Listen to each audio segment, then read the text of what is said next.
Welcome to another edition of It's a New Day. My name is James Young, and I am your host.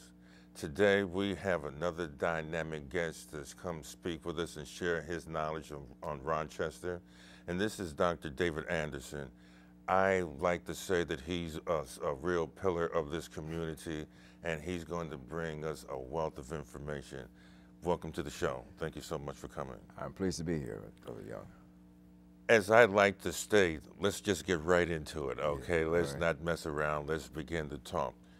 As a historian, would you begin to talk about Black Rochester from its early days and what we were faced with being here in Rochester, what it was like in those early days? Yes, certainly as the territory began to be populated by people from New England, a few black figures came through here. They were sort of fleeting, like Asa Dunbar, who was out near Irondequoit, and another guy named Captain Sunfish. But really the first real settler was a man named Austin Stewart, who had escaped from slavery in Bath, New York, about 75 miles south of here, and found shelter with the Quakers in Farmington, 20-some miles east of us. But with their help, he would eventually step out on his own. He would actually take residence here in Rochesterville, as it was called, Rochesterville, prior to the really owners of the village, like Nathaniel Rochester, Fitzhugh, and Carroll, prior to them moving here. Just for a minute, can you give us a time frame of exactly when you're talking about, or an approximation of the time? Yeah, Stewart got here 1816, turning 1817. He opened a meat shop on the west side of the river, approximately where the county office building is today. And then the next year, he crossed the river into what really wasn't Rochester at that time. But right where the Radisson Hotel is today, that was wilderness. And he erected a house right there, lived in part of it, and he sold produce and dry goods out of the rest of it. He maintained this relationship with the Quaker people in Farmington, Otis Comstock family, and they were his suppliers. But he was, you might say, the first real settler on that east bank of the river. I did a little reading on the gentleman that you're speaking about, and it was saying that there were some settlers that were really upset about him and his shop, and he had to face, and even during that particular time, the segregation, the racism. But would you speak about that? Yeah, again, on the west side, with his first store in rented quarters, there was a couple of butchers here in the village, and they looked at him, and they had their attitude, and so they started messing with him, painting the sign black, trying to tear down this, that, trying to intimidate him. Luckily, he held his ground, and he had the support of the Edwin Scranton family. They were early settlers from New England. In fact, they were the first white family to settle in the village, Rochesterville. So they and others helped him in a sense of buoying him up, and he hung in there, and in fact a couple of the butchers, I guess, got arrested. But then he was bold enough to, in 1818, step over, cross the river, and as I say, start that, raise that building, and really start a business that was well regarded, both white and black. As long as the numbers of black people in the village were relatively small, then the worst instincts of those people who are that way didn't come out. But of course, generations later, as the numbers began to rise, then you saw certain kinds of hostility growing. Okay, can you tell us of other prominent blacks that came to this area or developed in this area? I know there was a Dr. Jenkins, and what time period was that? Well, Jenkins, we don't have a lot of data on him, but apparently he's in the 20s. prior to that, we do get another. Excuse me, when you're saying the 1820s, 1820s, yes, we want to make sure that everyone understands. This was in 1920. We're talking in the 1800s. That's right. There was a figure of great significance who settled here, a man named Tom. Tom had been enslaved down near Canada, Harry, down near Albany. And he, at 8 years of age, he saw his mother, sisters, and brother sold away from him. And he had to hang in there and try to remain sane because you have no family. Eventually, he would run. He's probably 18 or 19 then. And he followed, as he tells us, the newly staked line of the Erie Canal. No water in it at this point, but it was headed west, and he knew that if you go far enough west, maybe you could get away from the slavery business.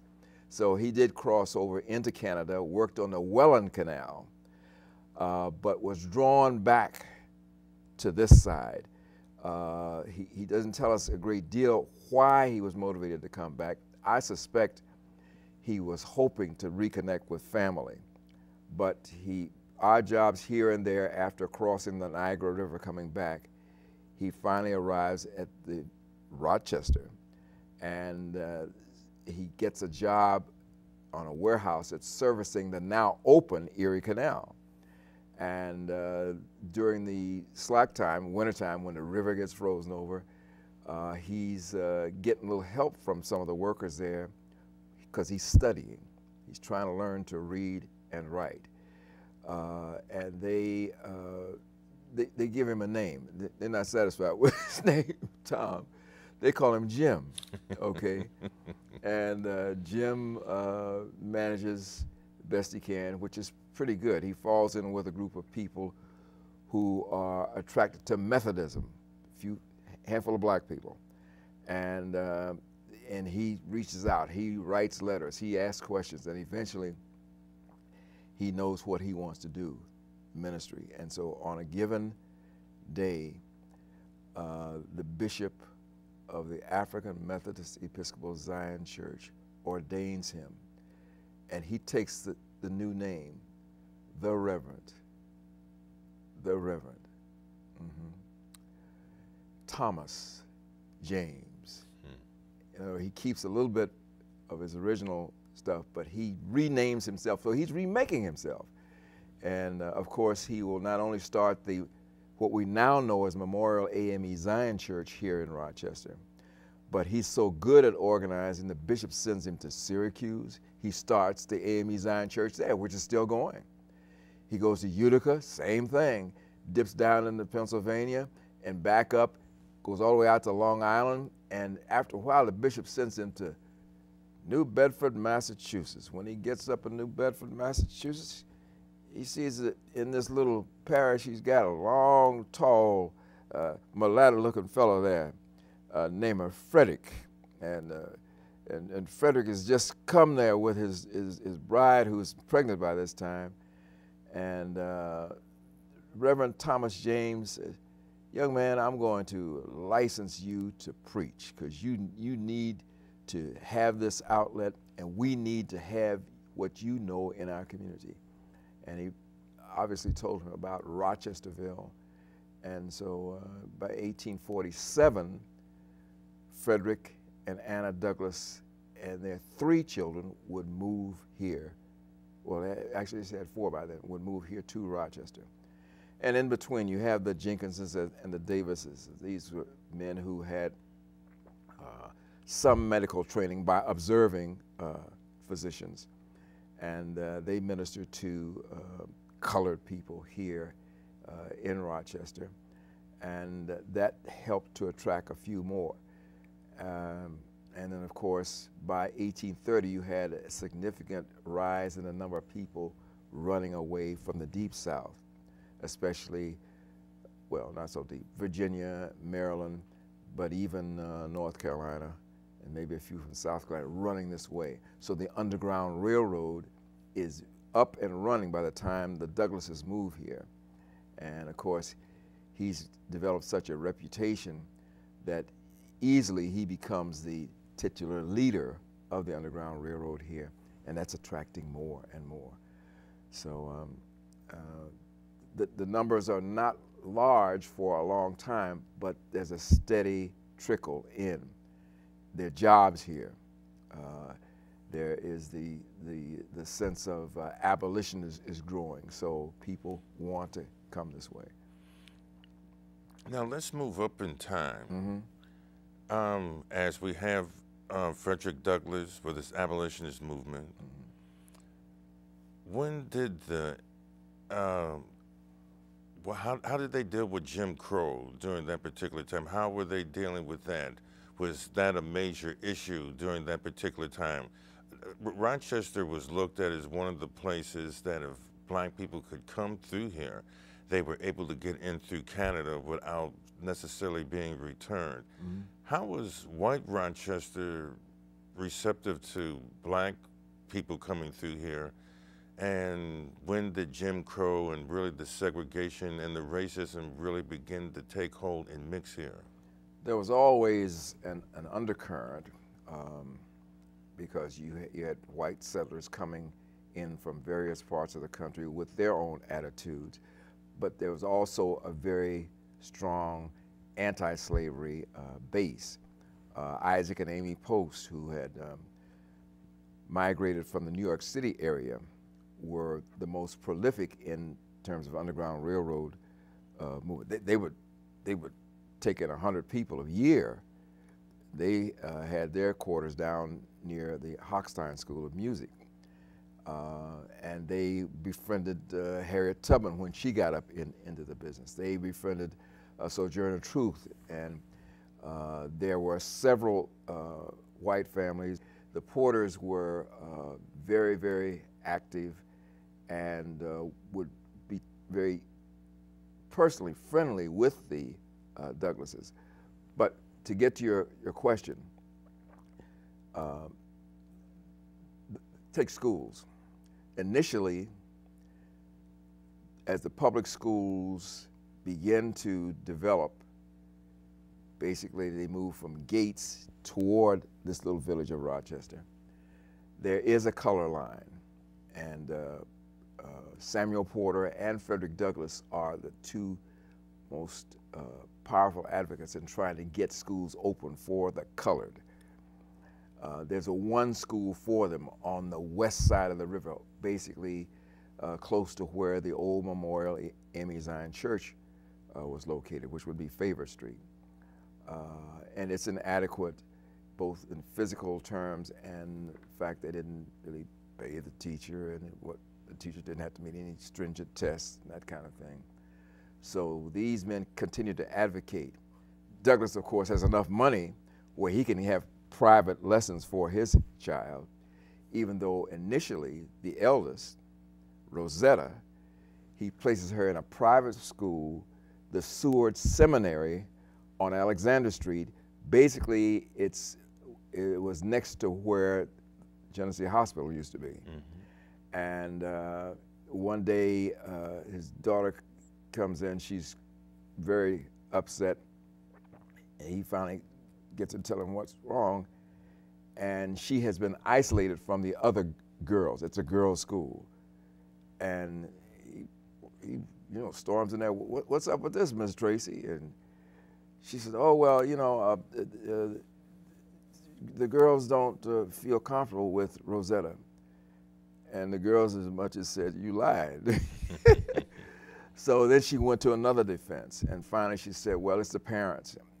And he said, well, why can't you deal with them? This is what Frederick said. So finally she said, well, if one parent objects, Rosetta will have to go.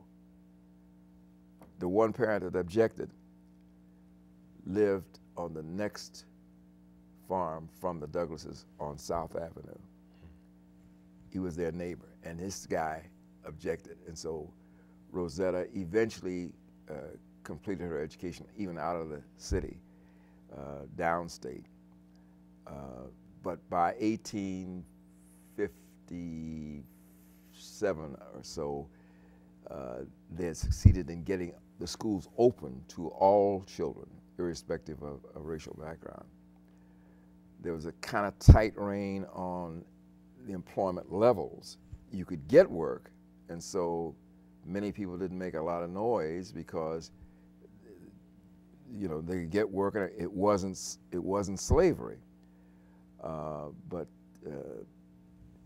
generally, people of color coming in didn't have the innate skills that a Frederick Douglass would have, didn't have the habit of studying or really getting to it. In fact, Stewart is an exponent of the Sabbath School. July 5, 1827, which was the day after New York emancipation, the colored people decided they're going to have their celebration the day after because, you know, you don't know where the rest of the people are on this. And his oration was mainly about education. He says, fathers, get books for your children. Come to the Sabbath School and learn with them. This is the measure of freedom, knowing how to read and write. And he went on to talk about other things. I just want to stop you at that point. Now, as I'm listening to you, and I'm hoping the listening audience and the viewing audience is feeling this, but here we are under these types of oppressed conditions, but yet education is a mainstay to what these people were thinking to get to freedom. Mm-hmm. And now to see where we are right now. We'll come back to where we are right now, but I just wanted to interject that. Okay. Please carry on. The three men I've mentioned, Douglass, James, and Stewart, all essentially got their education on the basis of personal interest. Stewart had 2 winters in the Canandaigua, I think it was Canandaigua Academy. James had some private lessons with the men at the warehouse. Douglass, his owner's wife, when he was a little boy in Baltimore, was teaching him along with her child until her husband came in one day, and he didn't appreciate it. He went upside one side of his wife and down the other, and from then on, she was always watching Douglass to keep peace in her house. She would keep him away from any piece of paper that had any writing on it, but it was too late. He tells us himself that he knew because of what Mr. All said. Now, I almost quote it now. You give a so-and-so an inch, he'll take an L. You teach him to read, he won't know what to do with it. He'll be running away with himself. Running away with himself. Running away with himself. That's what stuck in Frederick Bailey, who was to become Frederick Douglass. That's what stuck in his mind. Yeah, I'm gonna own myself. Reading and writing is an instrument of freedom. These 3 men were very strong people who advocated that. And probably the small colony of black folk here in Rochester in those pre-Civil War days were into it as well. There was a readership, not large, but there was a readership for Douglass's newspapers. His sons were part of the distribution system for the newspaper. So we know that literacy was prized by probably a majority of the black folk that were here in Rochester for some time. And when the things like the fugitive slave law, and in addition to the compromise of 1850, you know, you let one state in, slave, one state free, or one can decide for itself. But a major part of that was this fugitive slave law, an extension of a 1793 law, which said no matter where you go in this country, you're still a slave. But in the one that was established in 1850, the emphasis was law enforcement had to help the owner reclaim his two-legged property. And then there was also a reward system built into it so that bounty hunters want to look out for you too. And what if a bounty hunter comes into Rochester and he sees you, yeah, okay, he may be looking for David Anderson, but you'll do. Come on. Take you before a magistrate and make the case. And you were not allowed to speak. You know, that was a law. So this, of course, would accelerate the numbers of people that decided they were just passing through, they would go on. So it wasn't so much the attitudes here as what was going on in the rest of the country and the way the federal legislators were dealing with this business of the right to own slaves. And of course, we would move on to the Dred Scott Act and Dred Scott case in 1857, where the Supreme Court declared, you know, a Negro has no rights that a white man is bound to respect. So none of us were really free. We weren't citizens based on that kind of ruling. And of course, a year later, John Brown would be here in Rochester, living at the Douglas's home, fine-tuning this idea he had in his mind about how he could force the government to take anti-slavery action. And when he called for Douglas to come down to Pennsylvania to see the final plan, that's where they parted. Douglas didn't feel it was going to work, and he said, I'm going back to Rochester to do what I know how to do best, to run my mouth.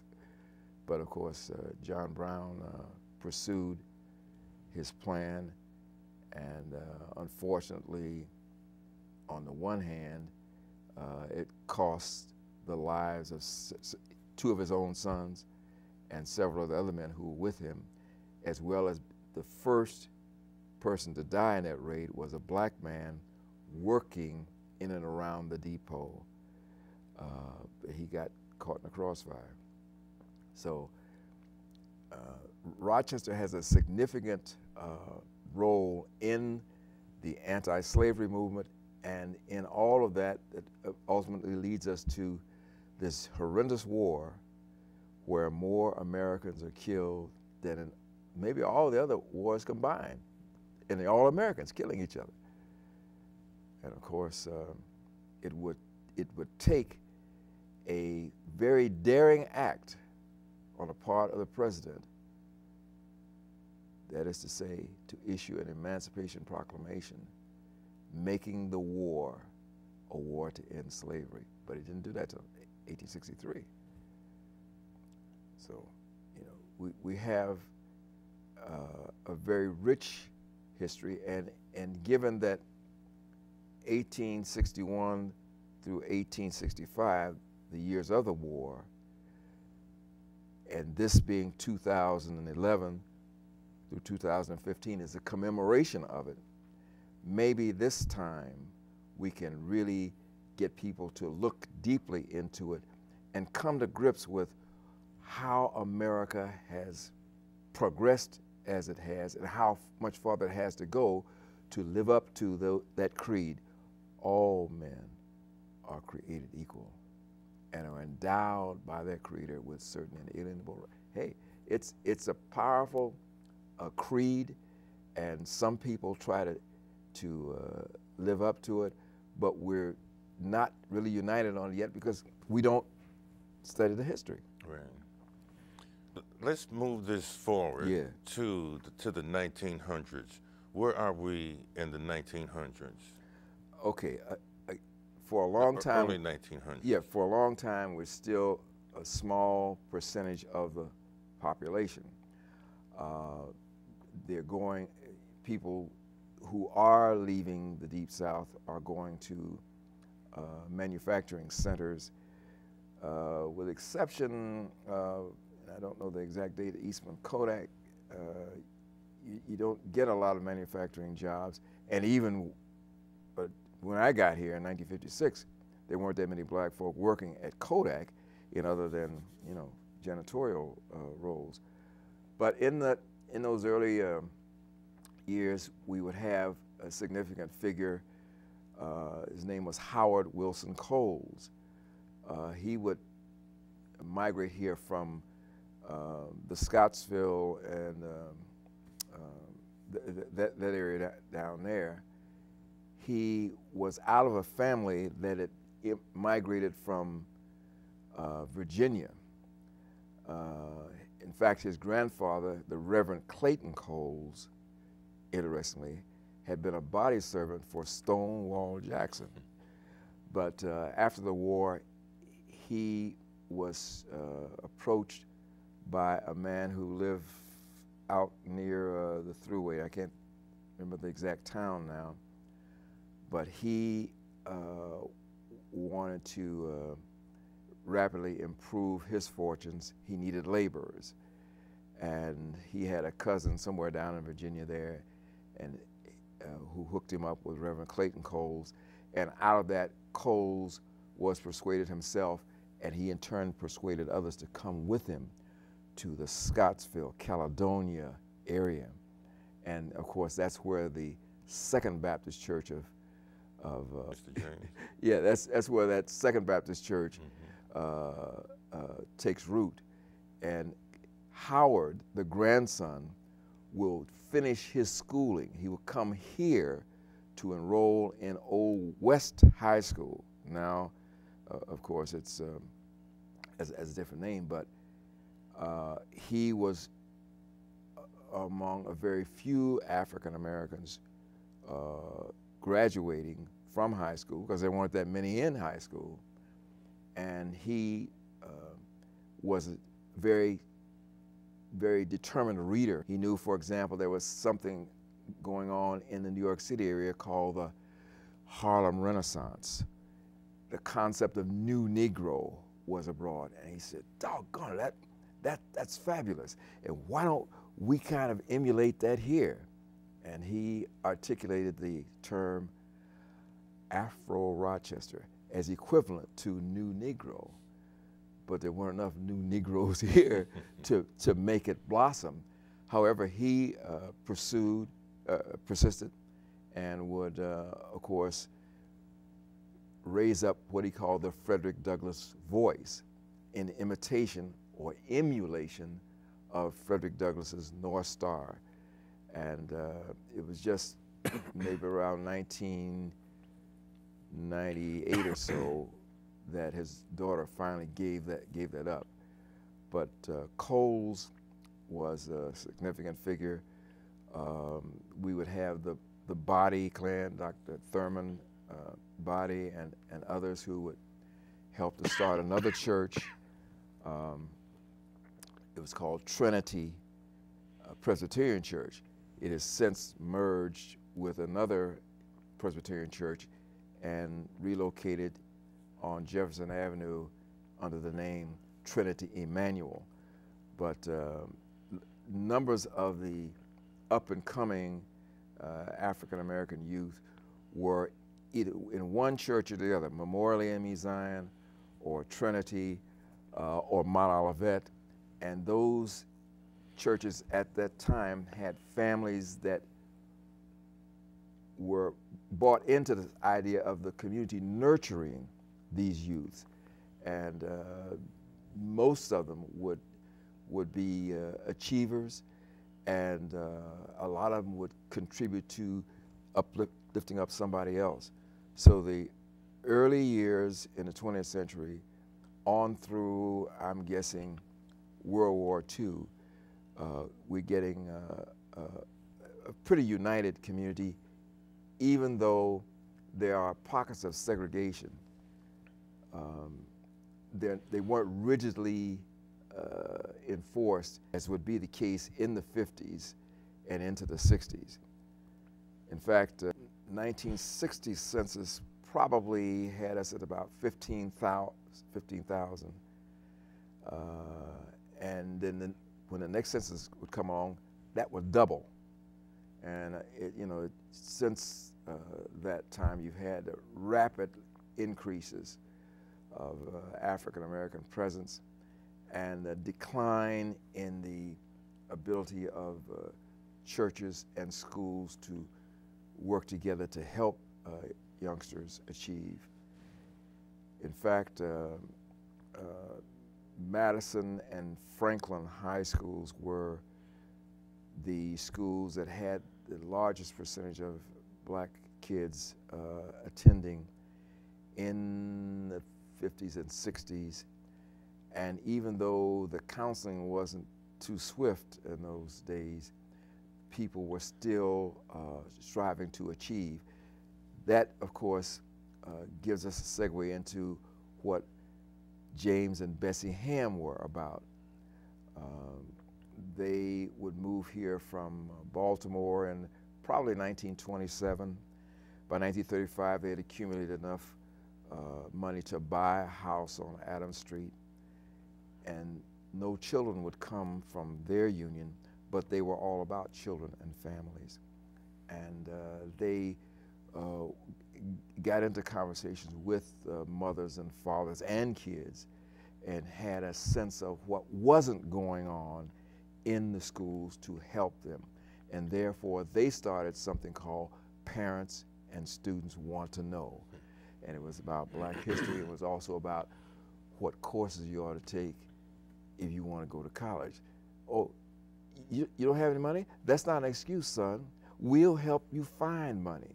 And by and after a while, with the help of some business people and people like Dr. Walter Cooper and others, the Ralph Bunche Scholarship Fund was started up under an active NAACP chapter.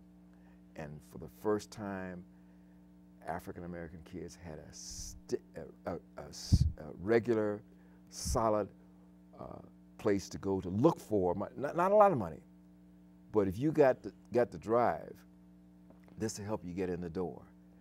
And this was a powerful ministry supported by churches, especially Memorial AME Zion, where Mr. and Mrs. Ham were in membership. And on up through the Reverend Gibson, there was strong support from that church body for what this childless couple were doing, embracing community, demonstrating come to unity, come unity. Yeah, it is. Well, go ahead. Would you say that again? So we can understand what community, as you're saying, community come unity. Come to unity. That's the mantra. Yeah, come on, you can do this. It doesn't take a degree. It doesn't take big money. It doesn't take any of it. It just takes. The business of democracy is about interacting with your fellow man, woman. And our democracy suffers to the degree that we have these lines where you're not welcome, or I won't even speak to you this morning. This kind of thing reduces the effectiveness of this nation, of this community, of this nation in terms of the world, the influence it wants to have on the world, because we have not consistently come to unity. And see, black folk now, African American people now, have bought into that, and too many of us are shying away from each other even, and not learning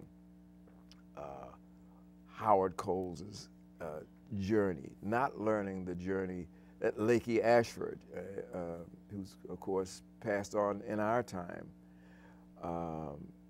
Obadiah Williamson, Aline Rush, scores of people who had this thing about community. No matter where they were born, they brought a sense of, let's sit down and reason together. What is it you need?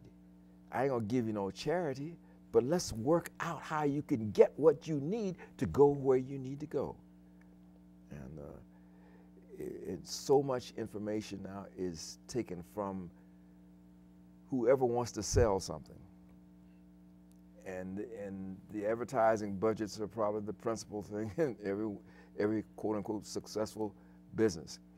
And selling is driving, selling and buying is driving us away from what we can do for self.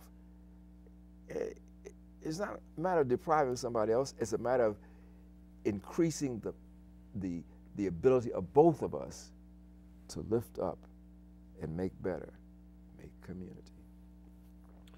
And now, before we jump a little bit further into history, I would like to talk about something that is near and dear to my heart, and that's the Soul Brothers. Go ahead. Would you tell us about the interaction between Paris Moxley, who was actually the leader of the Soul Brothers, who actually was the brain behind that, and his relationship with the Hams and that whole interaction?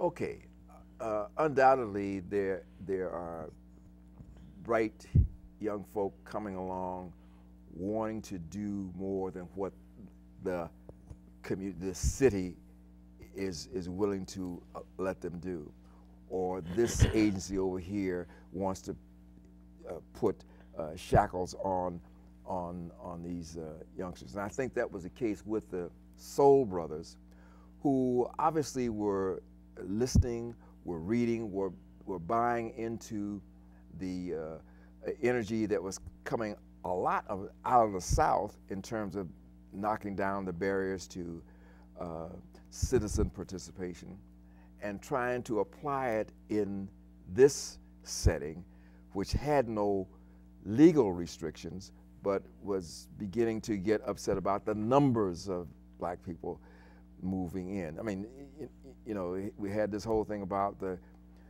urban-suburban transfer program and other desegregation efforts, always sending the quote-unquote best black kids out and leaving, you know, the schools here in the city with less resource than they otherwise would have. And what I mean by that is the strategy would better have been, here's an able kid here, here's an able kid here, here's a kid less able here, but let's work as a community so that everybody can rise according to his or her own strengths, but he or she is strengthened because we're working together. So, Soul Brothers, as I saw them, they had this attitude, wanting to make their community better than what it was, wanting to deal with some of the restrictions imposed from without, but not at all attacked by the community that was sending them to school or wherever. So there arose an issue over at one of our settlement houses where the brothers wanted some space to work on their agenda. And the administration there wasn't too open to that, and perhaps saw it kind of threatening. So the way that seemed to have been managed is that the Urban League, specifically Lakey Ashford, who has spent a long time here, graduating from high school and college here, helped to get a facility that the brothers could use. But in the meantime, the best thing that happened, it seems to me, was Mrs. Bessie Ham constantly engaging with members of the Soul Brothers, especially Paris.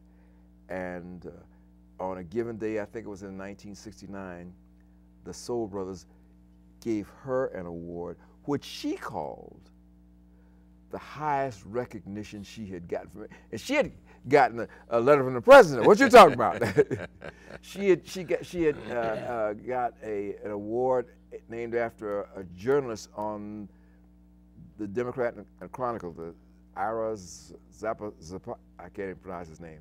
Anyway, she was the first, maybe the only African American ever to receive that, and there wasn't too many given to white folks, you see.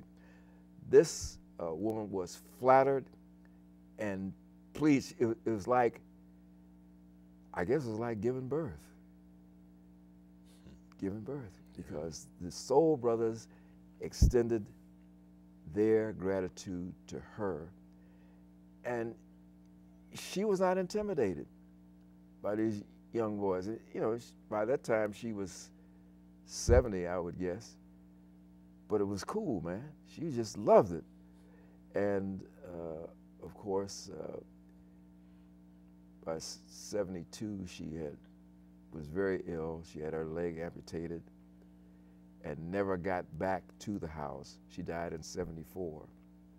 And I think that was a blow not only to her husband, but into people whose lives she had touched, and probably the Soul Brothers as well.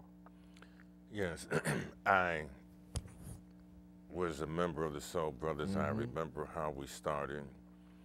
And during that particular period of time, because we were young, the ideas that you didn't trust anybody over 30 at that time.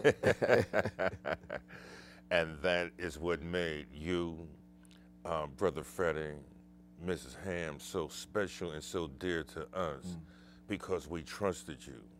We knew the wisdom, we knew what you were bringing to this community.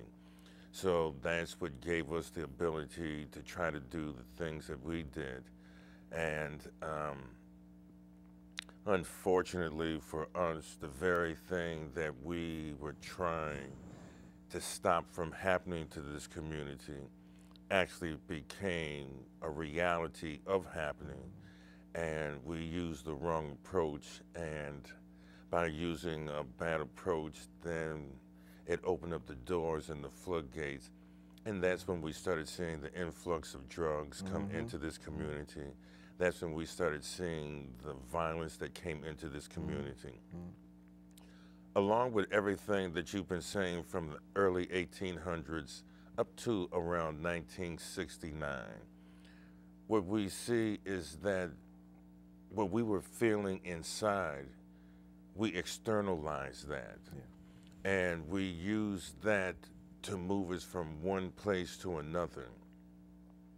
You'll notice from the timeline from around 1968 was when the young men, young African Americans were coming back from Vietnam.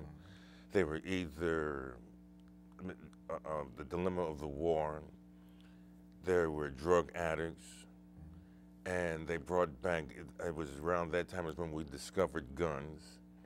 And then that's when we started seeing a shifting away from the collective to the individual, and to then where we are today. Part of the reasons why I wanted you to come on the show is because I wanted you to give the viewing audience a sense of our history, of the dynamics that we were faced with at that particular time, and where we are now in 2011. We have more murders in the city of Rochester than they do in the city of New York, and that's a city of 8 million people. We have zip-coded areas where there are no young black men. We have zip-coded areas where this community has absolutely been destroyed when you look at what it takes to maintain and move a community forward. Would you address that and begin to, from your point of view, from a historical point of view, looking at where we were and where we are now, and how do we move past it? How do we get people that somehow that were on this move to glory, to freedom, if you will, and then stop, and then this downward trend to where we're killing each other, we are inflicted with this drugs. Education is no longer a tool to move us up, but now is something that we don't know anyone that this really has done any good for. How do we begin to look at this from a historical point of view? In the 1950s, you had the beginnings of what eventually will be called a white flight. I would come here in 1956, the day I tried to get a dormitory room at RIT, which was downtown then on Plymouth Avenue. I was discriminated against by a housing officer, a little white lady who was cleaning desks, sent me to her neighbor, a woman lived right across the street from her on Favor Street. Neither of these women had seen me before, the white woman or the black woman. But she said, "Oh, come on in, son." And I was able to stay. Otherwise, I don't catch a train and go somewhere else. I was a veteran, and all the time I was processing the film on Okinawa that was taken by the B-29 bombers as they would drop bombs on North Korea. 21 months of that, and I never saw the face of the enemy. But when that dude at the housing office turned his back on me and said he didn't have room for me, what I never had occasion to direct at the enemy in North Korea, because I never saw one, was coming out. But it was those two women, and I met other people as well, community, that allowed me to stay and all that. So, but again, by 1962, let us say, not only do we have attitudes, RITs thinking about moving out, but you also have the inner loop separation. You also have people eyeing the businesses along Clarissa Street, thinking not so much of how they serve the community, but how much money they, outsiders, can make of it, off of it if they get a hold of that property. And turning away from let's see what we can do together. And at the same time, you have a significant surge in the number of people that are migrating directly from Florida, specifically. And that's so specific that the superintendent of schools, Herman Goldberg, develops a relationship and a plan with the school authorities in, again, the name is a particular town, Sanford, Florida, and those little communities, to handle this surge of black people off the farm, many of them. They had been coming for years, mainly during the harvesting season, and they would stay out in the camps, Scottsville, Wayne County, but increasingly they were coming out of the migrant stream and settling. And so the house I first lived in, right next door to it, there were like 3 families with a bunch of kids in each family living in a one-family house. The landlord was somewhere out in the burbs. But the people who I rented with had been living there. Mr. Morris, I think he said his family bought that house like in 1898 or something like that. Earlier than that, because they said Frederick Douglass had even visited there, they claimed. Okay, deal is strong surge in people settling, coming with relatively few skills that the employing community is interested in the first place, and then you have the racial thing on top of it. This is creating unrest. Moreover, you have Mrs. Ham is gone, although a number of people try to replicate kinds of things she's done. It's increasingly difficult now because, again, you're dealing with larger numbers. You're dealing with more reservations on the parts of those who control the various resources that Mrs. Ham could tap during her day. And also, you're getting this thing called TV, and it's out of control, and it becomes out of control. Initially, it's goes off at 11 o'clock at night, the 3 channels, black and white, the little bitty box about this big you look at. And when it goes off, you can talk to each other. But increasingly, that's becoming a substitute for conversation, both in the family.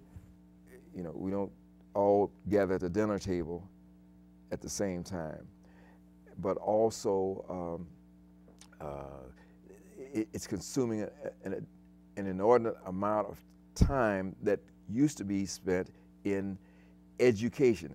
Education begins in the home, so that by the time you get to school, you can get some schooling to go with your education.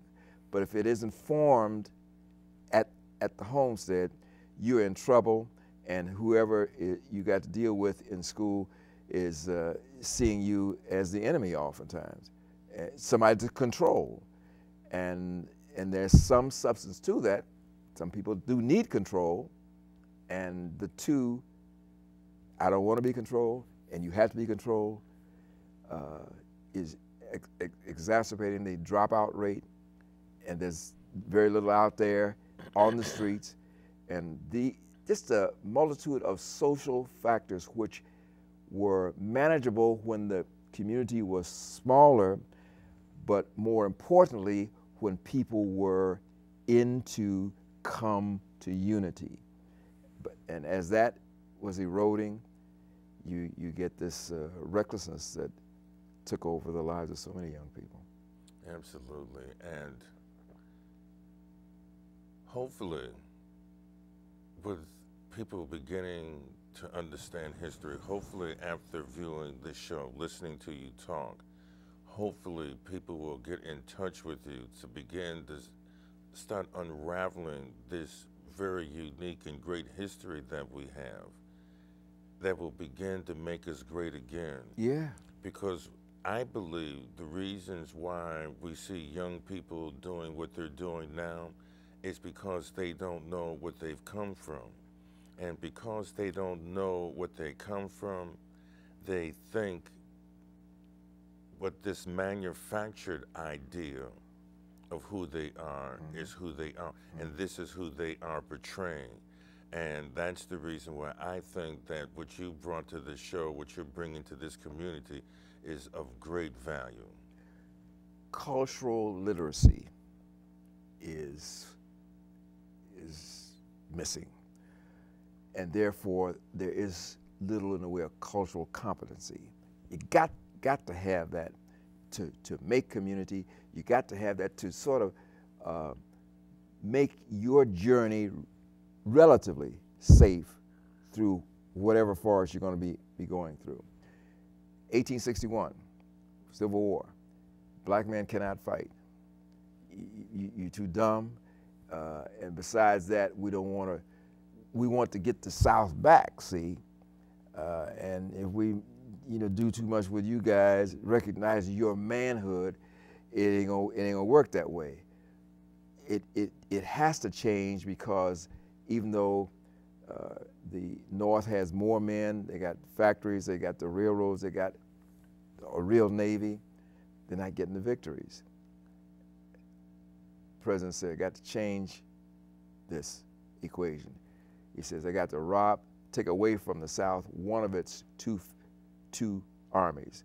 One army on the battlefield, guns, bayonets, sabers.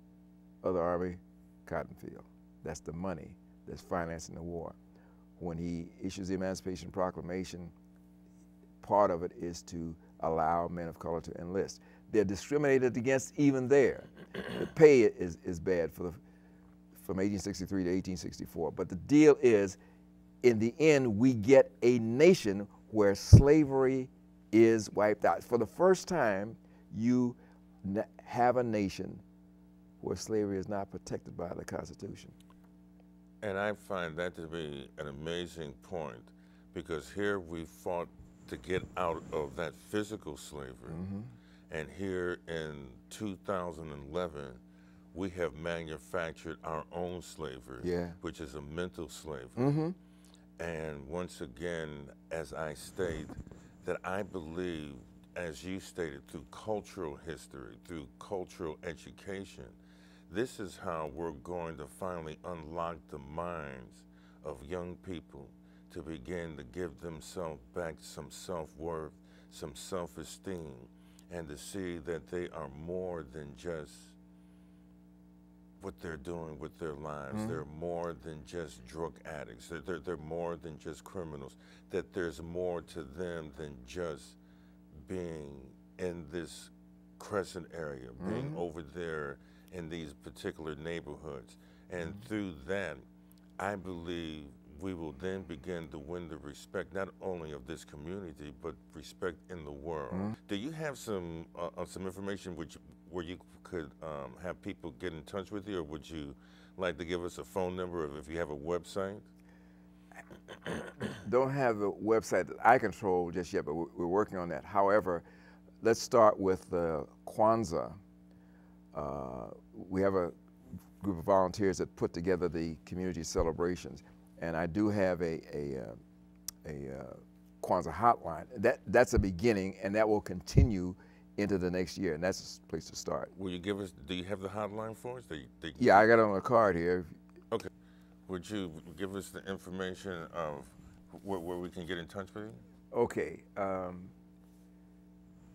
We're going to use the 585-234-KWAN, or 585-234-5926. And thank you so much, Dr. Anderson, for coming in. Pleasure. This was a very great show, and I appreciate you coming in and sharing this information. And hopefully, through this program, we will now actually be able to come unity. Thank you once again. Right on. Okay. I believe that you are great. You must believe that you are great and that there is something magnificent about you. Regardless to what has happened to you in your life, regardless to how young or how old you think you might be, when you begin to think properly that there is something within you, that there is a power within you that is greater than anything outside of you, when you begin to take on the awareness and to think, I am, I can, I will, this very thought will emerge to the surface of who you are, and it will take over your life. And this thought will feed you, it will guide you, it will protect you, it will clothe you, it will direct you, it will sustain the existence of your very life. Now this is what I know for sure. In a world of uncertainty, you can be certain of this. For every sunset, there is going to be a sunrise.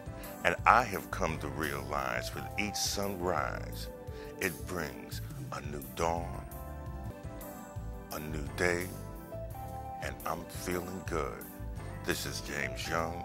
I look forward to seeing you again next week. Be blessed.